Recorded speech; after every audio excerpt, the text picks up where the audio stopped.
How many times have you prepared to speak your true thoughts, only to stop halfway because the flicker of surprise in someone's eyes or the half smile on their lips told you they won't understand? You fall silent, and in that moment, a quiet loneliness seeps in. Not because you are alone, but because even with someone sitting right in front of you, they cannot hear the language you carry inside. Deep thinkers live in this experience constantly. Their mind runs far ahead, analyzing every pause, every glance, every meaning hiding beneath the words. Others hear a simple sentence, but you catch the hesitation behind it, the sadness tucked away, the feeling no one names. This language doesn't exist in dictionaries. It doesn't sound out loud, but it lives in the way you connect and perceive everything. And it is both a gift and a burden.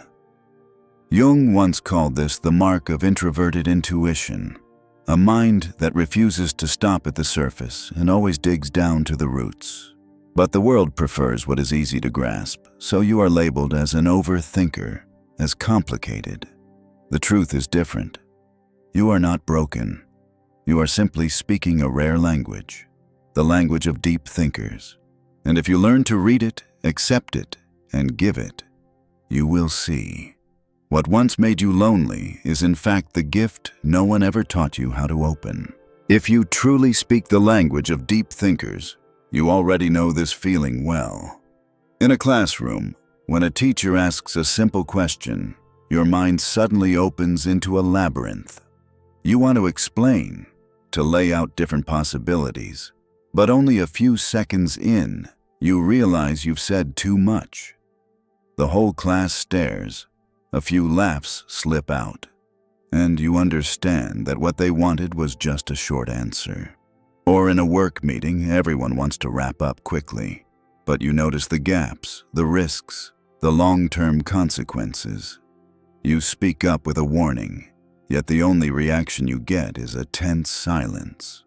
Others see you as the one complicating things, while you know you're simply being honest about what you see. This is often how the symptoms of a deep thinker begin. You always see more, but you are rarely heard. And little by little, you learn to shrink yourself. You trim down your thoughts, you hide your analysis, you tell yourself that silence is easier. But the cost is a sense of being trapped inside your own head. Outwardly, you laugh and talk like everyone else. But inside, there is a constant stream of thought that never shuts off. You begin to believe that maybe something is wrong with you. Maybe you are too complicated, too excessive. Society calls it overthinking, as if it were a disease. But the truth is, this is not a malfunction. It is simply the way your mind is wired. This language is not a system error. It is an entirely different operating system. The real problem only emerges when you are forced to live in a world that values surface over substance, where speed and simplicity are rewarded, while depth is dismissed as a nuisance. That is when the tragedy sets in. You don't just feel different, you begin to doubt your own worth. And as that doubt repeats itself, you start to feel as if you are fading, unseen, carrying a language no one else recognizes. But notice this, your language has never disappeared. It has only been pushed down, buried, so you could keep the peace. And the more you bury it, the more it turns into an underground current, sometimes keeping you awake at night, sometimes draining you of energy. The problem is not that you think too much. The problem is that you were never taught how to live with this language as a strength instead of a burden. Carl Jung once said that some people do not live on the surface of life, but that their minds are always drawn downward into deeper layers, where meanings overlap and multiply. He called them carriers of introverted intuition. Individuals whose thoughts don't move in a straight line toward conclusions, but branch into new questions, new possibilities, new connections. For them, thinking is not a choice, but an instinct. This is why you can sit in an ordinary conversation, hear a passing joke, and suddenly your mind launches into an entire chain of analysis. Why did they say that? What was implied? What truth remained unspoken? Others smile and move on, but you feel pulled into a maze without an exit. Jung called this the burden of depth, the mind that refuses to skim the surface, the mind that demands to dig, to understand the roots. And while this gives you a wider vision, it also sets you apart. Society worships speed, quick answers, quick decisions, quick actions. Deep thinkers, on the other hand, need time. They need to pause, to wander through possibilities. The result is that they are labeled as slow, complicated, or difficult. In reality, they are simply operating on a different mechanism. And this is where the dangerous loop begins. You see too much, but when you speak, you are dismissed. When you stay silent, you feel isolated. And when you pretend to be like the majority, you lose connection with yourself. The problem is not that you think more than others. It's that society has no language to receive the way you think. Jung emphasized that when your true nature is buried, it does not vanish. It turns into shadow. And the shadow will always find ways to return through anxiety, sleepless nights, or a vague unease you cannot name. Yet from this very point, Jung also pointed to a way out. The shadow is not an enemy. It is a reminder that you must learn to integrate your depth rather than fight against it. If you can understand that deep thinking is not a flaw but a structural part of your mind, you begin the journey of liberation, where you no longer ask, "What is wrong with me?" but instead, "How can I live with this gift?" There is something few people realize. Deep thinkers are not exhausted simply because of endless thoughts, but because they unconsciously learn to reject themselves. From childhood, you watched how others reacted. When you asked, "Why is the sky blue?" the answer was not an explanation, but a sigh. Stop asking. When you analyzed something too carefully, you met annoyed eyes, teasing words, or awkward silence. Repeated often enough, your brain created a defense mechanism. Suppress, shorten, pretend to be simple. But inside, the current of thought kept flowing, never stopping. This is the unconscious loop of deep thinkers. The more sensitive, the more misunderstood. The more suppressed, the more drained. Jung called this the shadow of the persona, the mask you are forced to wear to be accepted. Yet what is buried does not vanish. It swells in the dark, waiting for a chance to burst out. You feel it during sleepless nights, when a single offhand remark haunts you for hours.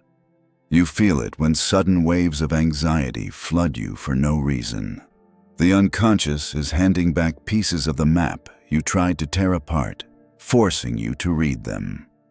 The problem is not that you think too much. The problem is that you believe you must think less to be accepted. And that false belief is what makes you lose your true voice. At some point, you will no longer be able to tell the difference between what you actually feel and what you have edited to fit the world. The breaking point lies here. If you continue this way, you will gradually dissolve into a safe but hollow version of yourself. But if you dare to look directly, you will see the opposite truth. What you thought was a burden is in fact an ability. What exhausts you is not depth itself, but being forced to live in a society that only values surfaces. The cognitive reversal is this. You do not need to fix overthinking. You need to learn how to stand tall in your own language, instead of shrinking to fit someone else's frame. Once you accept that, the shadow is no longer an enemy, but a reminder. This is your nature. Live with it. And if you have the patience to follow this journey to the end, you will understand something most people never will. Depth does not make you an outcast. It is the map leading you out of false living into a freedom the surface world can never reach. Imagine holding in your hands an old weathered map, its lines smudged, entire sections faded until they seem to vanish. Others glance at it and see only blank space, meaningless scribbles. But you notice the faint traces of ink, the strange shapes formed by the creases. That map is the perfect metaphor for the inner life of a deep thinker, a complex, shifting world that no one else can see. The problem is that society worships clear maps, the straight roads of education, the predictable ladder of career, the neat milestones of love and marriage. But your map is different. It is not made of clean lines, but of side alleys, blurred signs, cryptic symbols. A casual conversation that others take as small talk appears to you as a new dot on the map. You connect it to yesterday's memory, to the subtle glance in someone's eyes, to the strange silence that no one mentions. Slowly, a complex shape emerges that no one else notices, and you, the only one who sees it, begin to feel as though you are lost. The truth is, you are not lost. You are simply following a different map. This map has 3 defining features. It is complex. Every step opens new turns. It is invisible. Only you can see it, while others cannot. And it leads to uncharted territory, where there are more questions than answers. There were times you wished your map were simpler, a straight road like everyone else's. But then, in rare moments, when an unexpected detail clicks into place, the whole landscape opens before you. That is when you realize it is precisely because of the blurred map that you can see hidden connections, feel the deeper meanings the crowd overlooks. Deep thinkers are not lost. They are carrying a map society has not yet learned how to read. And perhaps your task is not to throw it away, but to slowly learn to trust it, even when others look at you as though you've taken the wrong path. If you truly live with the language of a deep thinker, you will recognize yourself in these moments. The night is late. Your body is exhausted, yet your mind is still tangled, weaving connections between the smallest details of the day. A half-finished sentence, a fleeting, strange look, a silence no one else noticed. Others sleep soundly, but you remain awake because your mind refuses to let go. Or when you try to share a thought with friends, you see them absorbed in their phones or hear them dismiss it with a joke. You think too much. You swallow your words, smile it off. But inside, there is a quiet disappointment you cannot name. Or, in a meeting, you notice a glaring flaw in the plan. You want to warn them, but you remember the last times when your words were brushed aside as making things too complicated. So you stay silent. And from that, a subtle loop begins. You see more. You stay silent. You doubt yourself. You grow exhausted. The cost of this loop is not small. It makes you feel like a stranger inside your own life, as if you are alive but not truly present. It erodes your identity because every time you shrink back, another piece of your inner map gets torn away. Until one day, you look in the mirror and are no longer sure which face is yours, the real one or the safe version you built just to please others. If nothing changes, 2 paths await you. 1, you become the agreeable version, accepted by society, but carrying a cold emptiness inside. 2, you burn out, drifting into a sense of futility, lost within your own map. But there is one question you must face. What truly causes your suffering? The act of thinking too much, or the fact that you never allowed yourself to live in the depths of that language? The answer to that question will decide whether you keep fading away or whether you begin to reclaim your inner voice. It is time for you to try changing the way you look at yourself. What you once thought was a burden, your heightened sensitivity, your tendency to analyze every detail, your loneliness in a crowd, may in fact be your strength. The problem was never you. The problem is that society only praises the language it understands: speed, concise answers, and conclusions that are easy to accept. But you speak a different language, the language of depth. Others react quickly, decide fast, and reply in simple phrases. You, however, need more time. You dig deeper. You connect fragments until the whole picture appears. This language is no less valuable. It is simply harder to hear. And because no one taught you how to live with it, you began to believe you were flawed. Jung called this the shadow of the persona, the real part of you forced underground when you translate yourself into a more acceptable version. But the shadow will not stay silent. It whispers in the nights you can't sleep. It rises in the moments you feel life has no meaning. And in truth, it is only demanding that you acknowledge what has always been true. You are not broken. You are different. Reframing begins here. Stop calling yourself someone who overthinks. Call yourself what you truly are, a reader of invisible maps. Because while the majority only see the surface, you perceive the hidden connections. When others overlook a glance, a pause, a small detail, you sense the entire story behind it. That is not a weakness. It is a radar. A radar that helps you detect when someone is lying, when a plan has a flaw, when an emotion is being buried. In a noisy world, this sensitivity is rare. The issue is not that you possess this language, but that you have not yet learned how to use it in the right moment, in the right place. You don't need to say everything you see. You only need to choose the moments worth sharing. And when you do, your depth ceases to be a barrier and becomes a tool. Do not forget, society needs people like you, even if it rarely admits it, because you are the gatekeeper of the questions no one else dares to ask. The new language for you is not too complicated, but the one that holds hidden meaning. Whisper this to yourself: I do not need everyone to understand me. I only need the courage to stop reducing myself to a shallow version. When you dare to keep your depth intact, loneliness no longer feels like punishment, but becomes the space where your inner map comes into focus. When you dare to trust this language, you will see it is not merely a way to survive, it is a way to guide.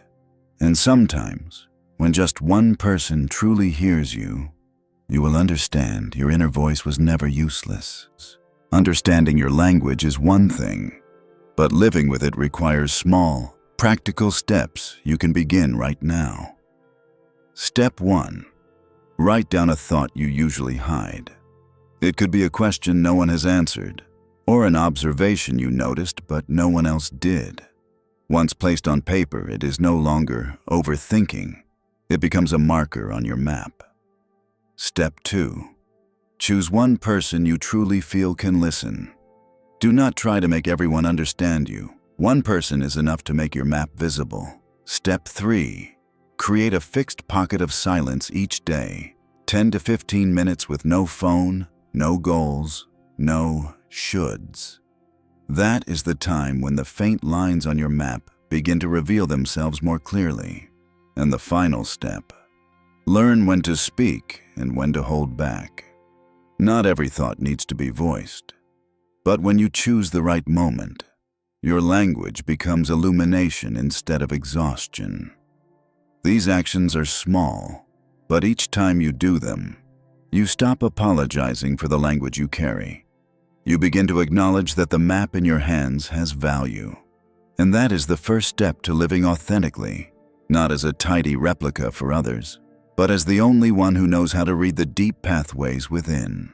If you keep ignoring the deep language within you, the cost will not just be a few sleepless nights or a handful of misunderstandings. The real cost is the slow erosion that happens day after day as you gradually lose the ability to trust your own intuition. You will become skilled at fitting in, at giving short answers, at pretending to be normal. Yet inside, there will be an emptiness that feels terrifying. That is the true tragedy. Living an entire life in borrowed language while your real language lies buried. But if you dare to keep your depth alive, even through the smallest actions, you will begin to see a shift within yourself. You will realize that your ability to analyze is not meant to exhaust you. It is meant to protect you from mistakes others cannot see. You will discover that your sensitivity is not weakness. It is a radar, finely tuned, that lets you read what hides behind a smile or sense the fear concealed in silence. And when you live authentically with this language, you become the person others turn to when they need a perspective that goes beyond the surface. Jung once said, "Man does not become enlightened by imagining figures of light, but by making the darkness conscious." For the deep thinker, that darkness is loneliness, misunderstanding, and self-doubt. But if you transform it into light, you will no longer see yourself as an outsider. You will see yourself as a guide. The question is, will you keep fading into safe but hollow versions of yourself? Or will you dare to live by the real map you carry? Depth does not make you weaker. It has only been waiting for you to recognize its strength. And when you accept it, you finally understand.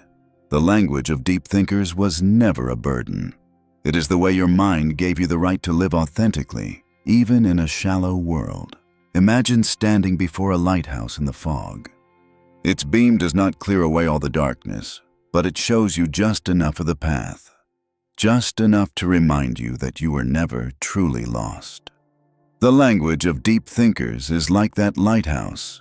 It does not make life easier. It does not let you instantly blend in, but it gives you a private light, a light that only you can carry. Perhaps in your entire lifetime, few will ever truly hear this language, but that does not make it less valuable. As long as you dare to trust it, loneliness is no longer a sentence. It becomes the space where the map in your hands begins to reveal its lines, and sometimes your light will reach another person also stumbling through the fog. In that moment, you will understand. Your gift was never useless. When this video ends, give yourself a minute of silence. Write down a question you have always hidden. Do not force an answer, just admit that it exists. Because within those unanswered questions, your deep language is confirmed. And perhaps one day, when the next door opens, you will realize the map inside you was never meant to guide only yourself, but also those who are brave enough to follow.